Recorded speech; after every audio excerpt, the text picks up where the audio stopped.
Hi, and welcome to the 50 Shades of Blonde show. I'm Missy Day. And Jill Branson.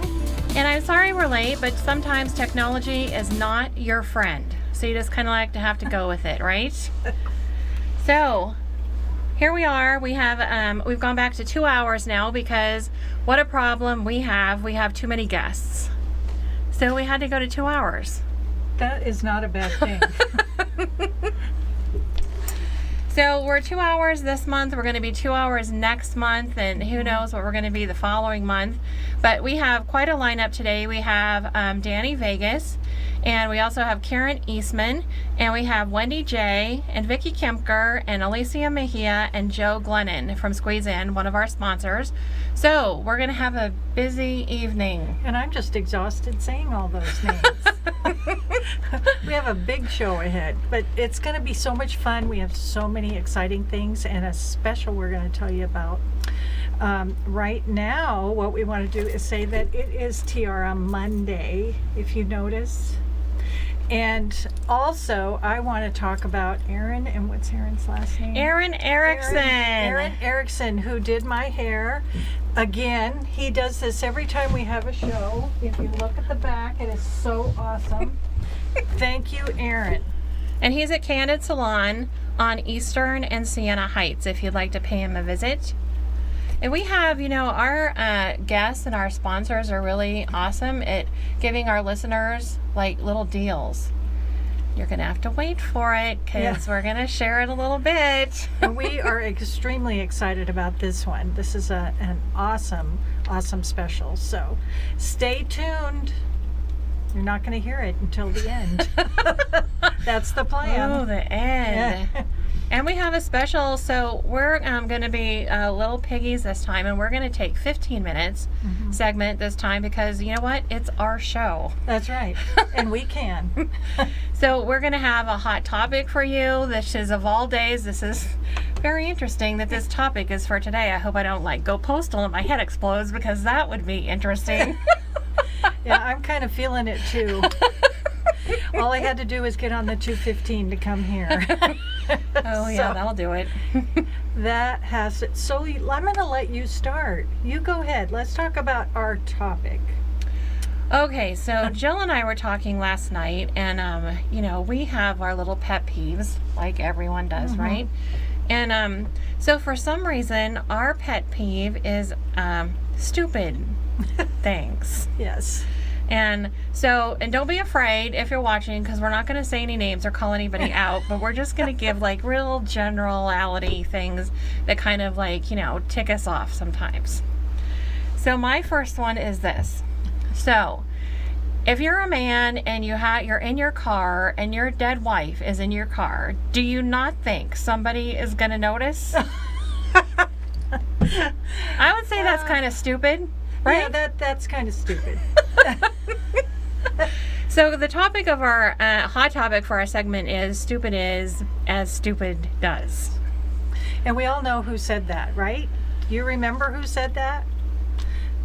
Yeah, it's Forrest Gump. Okay, I'm going to give you a second. She already told you. Anyway, yes, because as soon as, my head started spinning as soon as we decided this topic. So I'm going to tell you a little bit about stupid is as stupid does. And this is not, and again, I won't be telling any names, but one of my pet peeves is when I send an email or a Facebook personal message or anything where you're going to be getting information and I'm sending it to you.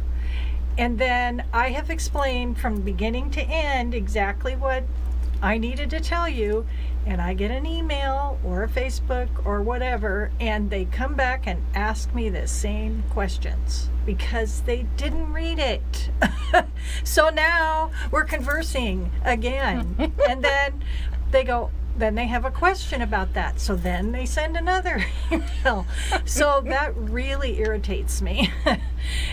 So just know that if you're trying to send me something, you better be reading what I sent you so you're not repeating it. That's not a threat. I'm just kidding. You heard it right here. Your turn. Now I'm sitting here I'm going in my head now trying to think, okay, have I ever done that to Jill where you've sent me something? No. And I probably have. So far. So let's talk about our memory for just Yeah. a moment, shall we? Uh-oh. I'm going to speak for myself. So I don't know what happens, but like, you turn, well, I turned 55. Well, I'm not 55 anymore. I'm older than that, but that's when I noticed a definite like decline in me like remembering. Yep. And you can't talk And I can't either. talk either. So, but I'm going to agree with you because it's interesting that our memories can be really good on things that we've sent, like emails or questions that we've asked people or things. But then I have found myself on the other side of that too. I wonder why that is. We can remember the things information we've said, but remembering what stuff people tell us is the iffy part sometimes. Yes, and I have to say that I'm a visual person, so Me too. I do better if somebody's giving me information and they send me something, I have to read it out loud so I hear it. Because otherwise I don't remember a lot of that. And the more you get into your business or you've got a bunch of crazy things going on, the more you forget. So appointments, that's another thing. Let's talk appointments. I've been very guilty of actually not showing up once or twice, and I'm mortified when that happens because I've always been known for being early or, I always show up for my appointments. So the first few times that happened, I couldn't apologize enough. And everybody's been pretty understanding. But, it can only happen a few times because there are people who just are habitual, don't show, or they're habitually late, and they're to things and events that they should be there early. If not on time. My biggest pet peeve is networking, because with networking, you should be there 15 minutes early because a lot of people are in a hurry and they run out the door when it's over. So you're there to network. You're not going to get to network if you come in when it starts and you leave the second it ends. Right. It's not going to happen. So that's another pet peeve. Okay, I'm done. Go ahead. I would say that's a pet peeve for me too. Ooh, you know what we should do? Squirrel! We should have a jar, and I should bring like lots of quarters, and every time that I say Okay. I should put a quarter in the jar, and then Scott will be able to have money at the end of the show. What do you think, Scott? There, Is that a good idea? sounds good. He didn't want to wear our tiara today. We had an extra. But he just didn't wanna wait, wear it. because Danny Vegas is going to Yeah, be wearing a Danny's- tiara. So, all right. Anything else? Any other? Where was I with that whole thing before I launched into my so yes, so the late thing. So I'm going to make a comment here. Tell me what you think. Look at her face. I'm preparing to be naughty. Forgive me in advance. So I grew up in a household, my grandmother had to be the center, look at me, attention all the time. And the way she got that was because she was always late. Oh, Right? And I remember as a little girl, I was just mortified all the time. Like church, it didn't matter where. She wanted to be late, and if we were it was a church thing, we went in late, and she walked all the way down to the inner aisle to the very first pew. And I will always remember that. And from then I was just like, why?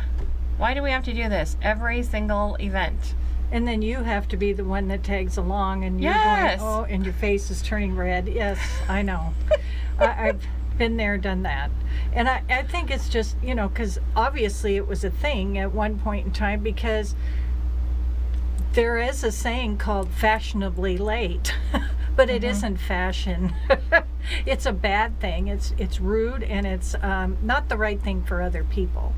So we're expecting comments here on my timeline or on WCOBM's timeline. Just put your pet peeves down there. Let us know what it is, other things that, you're getting riled up It's the rant, only not Fox. Yes, the rant. Oh, and I probably should mention that we had been advertising that it was going to be live on Jill's Facebook page and my Facebook page, and that mine is not there. So I hope if you're on my Facebook page, you're not seeing anything, and you probably can't hear me saying that either if you're on my page. You're looking at Missy's awesome posts, is what you're looking at. So hopefully we'll have that all worked out by next month so we can both be live streaming the show. But I will say a big thank you to everybody. We had ended up with 1,982 views on last month's show, which is pretty I awesome. thought it was over 2,000 now. I think It might be. is. I think it is. It probably is. You're probably right. We're over 5,000 views on. Okay, I'll take that. So we're just excited because we've been having so much fun, and we're just getting more and more people that are paying attention to the show and seeing that we are having a great time, and we want our guests to have fun too. So I that's think our guests have a pretty fun time, don't you think? they always say they do. Mhm. You know, maybe they're lying. I don't know, but most of the time they're saying that they're really having a good time because they're nervous when they come on, and then by the time they're done, they realize that it's not as bad as they anticipated if they haven't ever done a show. So anyway, it really is fun, and it how can you not have fun with us? You know what I'm saying? That's right. You So- too can be a part of the Blantourage. That's right. So So having said that, we should probably tell them how they can go about being on our show, right? yes. So if you would like to be in this fabulous studio and be seen by people that normally would not see you or hear about your business, feel free to reach out to Jill or myself, and our information is at the bottom of the screen where you can reach us. And it's pretty affordable, really, in the marketing world, I would say, right? Oh, definitely. You get a lot of value for what you pay, and so for $75 you can be on the show with us live, and you get a 10-minute segment. The most important thing is you get your YouTube segment, which you are free to share however you want. And we always tell our guests, you know, when they ask us the question, maybe this is a pet peeve, of what do I get for being on the show? And in large part, we do a lot of giving you value, but then you have a responsibility of doing As some well, work yeah. too. And that's, you know, promoting the show, promoting that you're going to be on the show. And then most importantly, when you get your YouTube, to share it on your social media so people can hear you talking about your business. Hearing other people talk about your business is not as effective of them seeing you. Would you agree? Exactly. Body language. They can see, they look at your face, and they can feel, you know, the passion you might have for your business, or, you know, the fact that you really have a lot of knowledge when it comes to your product or your service. So it's one thing to write it down, again, like she said, and say, this is what I do, but to actually hear you say it is a whole different thing. So Right, and the face name recognition is important in the world of marketing Definitely. today. You know, it's a different world from like like when my dad had his business. You know, there was, even though he wasn't in the yellow pages, that's where everybody looked for businesses, and it's, you're Exactly. taking a shot in the dark. You know, back when you were doing those things, and now it's really important for people to see you so they can, you know, it goes to our networking maven that we have here of the know, like, and trust factor. that's right.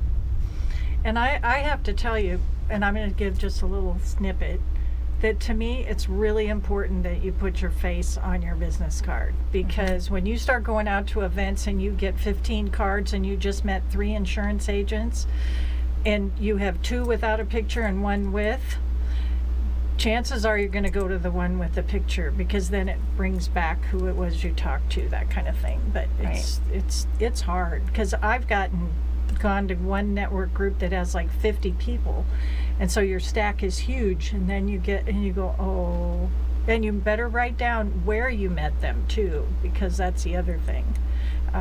You could go to several network groups like I do. So yes, That's important. And I have a public service announcement to whoever the person is that I invited to NABO tomorrow.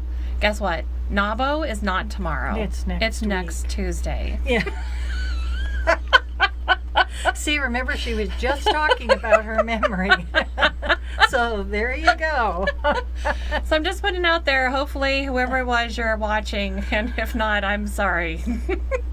Well, I invited somebody and I had to tell them the same thing because I first said, oh, it's next week. And then I remembered, no. No, it's not. So, all right. Well, that was fast. It was fast. We have so much more to talk about, but we have to go. Okay. Stay tuned for our next segment. Thanks for joining us at 50 Shades of Blonde.